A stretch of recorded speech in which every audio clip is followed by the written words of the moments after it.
瑶族是个十载不多的神秘民族，人类第一个社会组织，图腾群体之一。先有尧，后有朝，可见瑶族的历史之远古。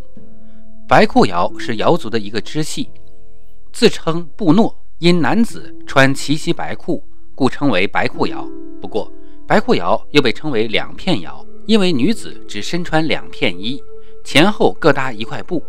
白裤瑶因其独特的衣着方式，吸引着很多外人前往揭开其神秘的面纱。大家好，我是热心读者，在节目开始前，麻烦帮忙点个赞并关注一下吧，谢谢了。两片瑶主要聚居在广西西北的南丹县巴须、里湖瑶族乡和贵州省黎波县朝阳区瑶山乡一带，总人口约3万。两片瑶被联合国教科文组织认定为民族文化保留最完整的一个民族，被称为人类文明的活化石。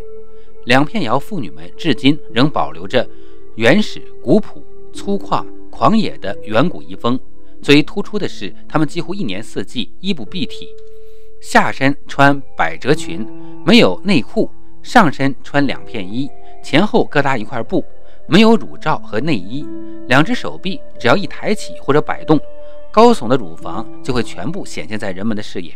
奇怪的是，她们并没有一点一滴的羞怯感。别人即使盯着乳房看，他们也只觉得与看脸部、手臂、小腿一样的无所谓。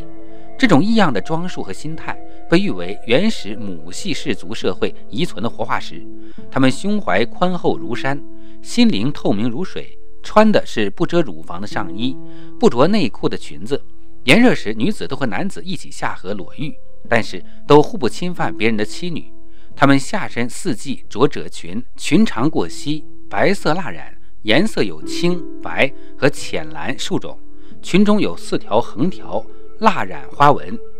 裙角镶板丝横边，宽约2公分，染为红色，上绣几何图案。走起路来，褶裙摆动幅度很大，小便的时候随时可以在人群中间往下蹲即可，大便也只是找一个相对人少的地方完成，不用宽衣解带，十分方便、自然、原始。两片瑶族不仅是对女性的生殖器有崇拜，对女性崇拜又衍生出来的还有对女性乳房的崇拜。对女性乳房的崇拜是因为它是哺育后代的典型象征。瑶族妇女夏天的服饰不穿胸罩，侧揽双乳，若隐若现，不是情欲上的展露，而是对母性和生殖上的至高无上的崇拜。游客走进村寨，正面看到的妇女上身一袭黑衣，不过当这些女子徐徐走过身来，真是柳暗花明，出现了别有洞天的一幅景象。后背衣服上的绣花图案端庄大方，色彩斑斓，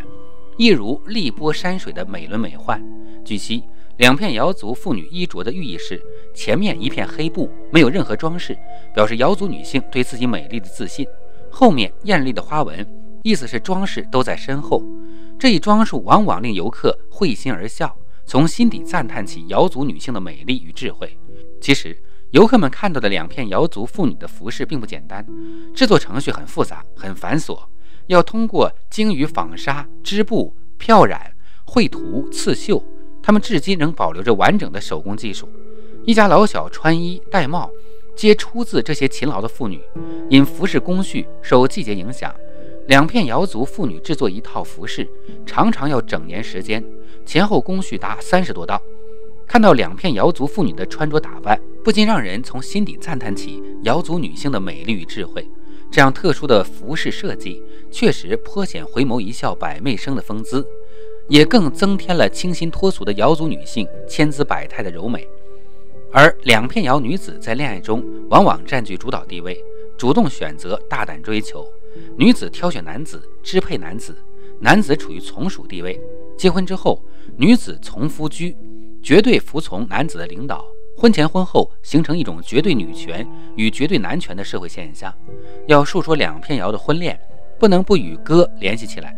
两片瑶民歌维系着两片瑶淳朴的婚恋，他们因歌而相识，因歌而相恋，因歌而结婚。两片瑶是一个歌的民族，无人不能歌，无人不善歌。每年秋初到次年春末，凡逢虚日或婚丧嫁娶之类的聚会，年轻的两片瑶人总是邀帮结伴，沿着古老的山路跋涉100里到歌场里去唱歌会友。当某位姑娘看中了一个小伙子，她就会悄悄地走到小伙子的身旁，伺机把小伙子的腰带或者别的什么随身小物件抢到手，然后转身朝那较偏僻一些地方跑去，意在试探对方的态度。若对方有意，便会不紧不慢地尾随而去。到姑娘停步的时候，就双双携手唱起戏话歌。戏话歌是两片谣的一种特有的情歌，它同时兼有歌和话的特点。在唱歌时无需高声亮嗓，表现如细语喃喃的形式，听起来歌也如泣，泣也如歌，唱得浓醇时，大家都愿意彻夜不眠。两片谣办婚事不讲究重金彩礼，定亲时只要几斤酒肉和几团糯饭即可，但婚礼上必须有大量的酒，能让来庆贺的人个个都喝个够。两片谣和其他瑶族人一样喜欢喝酒，这里的无论男女普遍嗜酒，不饮酒者百里难挑一人。几场相逢，数人团聚，大碗盛酒，互相传递，一人一口，依次轮流，不醉不散。许多人醉后随地而睡，不觉稀罕，有醉卧路旁君莫笑，平生要醉几百回的生活习惯。婚丧嫁娶菜肴可减，但酒不能少，一般都是一家有了婚丧事，户户福得醉人归。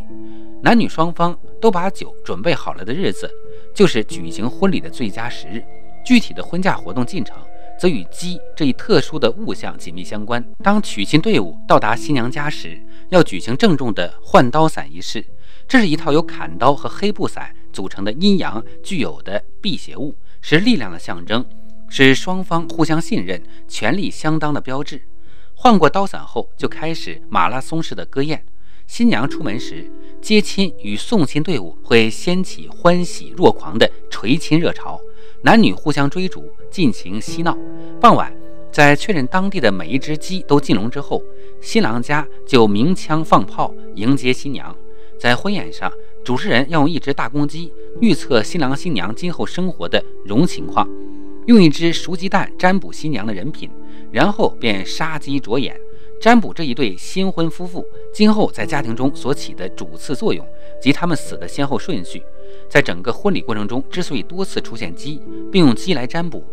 两片谣婚礼仪式十分的独特。选定喜日子后，男家先托人去女家踩亲门报亲，把喜日子告诉亲朋好友。新郎在婚礼中不是很重要的角色，最重要的是选择一个去接亲的伴郎和一个歌师。送亲队伍非常讲究，娘家歌师走在送亲队伍前面，婆家歌师走在后面。新娘在两位歌师一前一后的保护下走到新郎家。新娘快到新郎家的时候，新郎家就会升上一堆火，祝福新郎新娘婚后日子过得红红火火。婚宴必须在家里举行，他们把酒肉饭菜摆在一张连着一张的桌子上，俗称长席宴。男女两方亲戚分坐在长长的桌子两旁，摆在桌子上的每一件酒具和其他物品都要朝向东方，表示新人就像出生的太阳，其中包含着亲人们美好的祝福，也预示着这个寨子又多了一户新的人家。在两片瑶族的村寨里，每家每户的门口都立着这样的图腾石，两块中间通有洞的石头立在两边，中间再平铺一块石头，在两块石头之间用包着红纸的竹条连接起来，而逢年过节都要往洞眼里塞红纸或纸钱。其实这两个洞眼表示的就是母性的生殖器，往洞眼里塞红纸或纸钱是供奉母性之神，但求来日儿孙满堂，兴旺发达。现在随着互联网国际和交通条件逐渐的兴旺，住在山里的两片瑶人也看看外面的国际，而外面的人也总对这儿充满了好奇，尤其是听说两片瑶族的女人不穿内衣，于是有许多人去两片瑶族那里旅行。但是你们要知道，两片瑶族是中国唯一允许带枪且不与外族通婚的民族，所以如果去两片瑶族旅游，想占便宜的人先打消这个念想吧。好了，本期视频到此结束，喜欢的就点个赞吧。